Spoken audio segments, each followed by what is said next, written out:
Fear can manifest as tremors, increased heart rate, widening of the eyes, and disturbed breathing. These various symptoms are mainly due to the secretion of adrenaline, the main fear hormone. In some cases, sudden fear can cause need to cry out. Fear can also cause partial or sometimes complete momentary paralysis, including loss of consciousness. It is also known that violent fear can cause loss of pigmented hair, leaving only gray hair to appear. It is also said that fear causes the air to become horrific, more prosaically called goosebumps. In extreme cases, fear can also relax the muscles of the pelvis, causing the urine and sometimes even the fecal bowel to drain. It can also cause a powerful hormonal activity which can cause the release by the skin of a strong odor, as well as an hyperactivity of the sweating system, creating what is called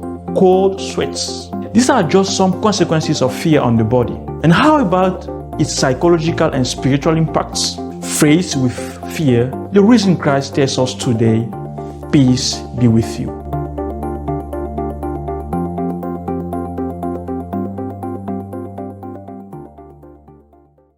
We are in the aftermath of Jesus' violent execution on the cross. The disciples are naturally filled with fear at the popular cruelty of their Jewish brothers before an innocent man. Only one thing remains: to confine themselves completely in a house. And here comes the risen one. And the first word he says is, peace be with you. The word peace in Greek, eirene, appears 5 times in the Gospel of John. Each time he refers to the gift of Christ to his disciples. For John, true peace comes only from Christ. And this peace is essentially different from what the world can give us. This Sunday Gospel gives us 3 characteristics. When he appears, Jesus says 3 times, peace be with you. The first time, the disciples hearing this were filled with joy.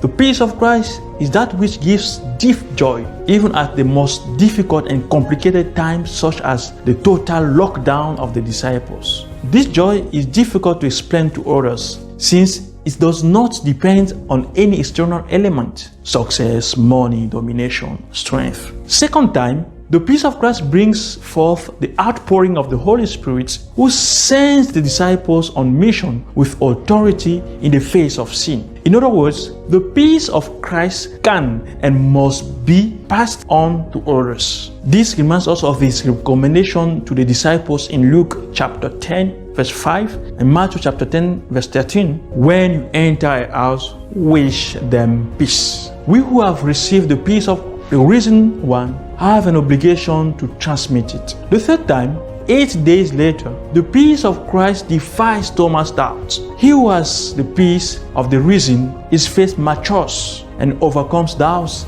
that might be caused by suffering, evil of society, or silence of God in our lives. This peace is the fertile ground in which our faith can germinate even in uncertainty. In this moment of generalized fear, we need more than ever this peace of the risen Christ, which gives joy, mission, and faith. Despite the frightening statistics of the dead, the predictions of an economic crisis, the exhaustion of the medical personnel, the mismanagement of politicians, peace be with you.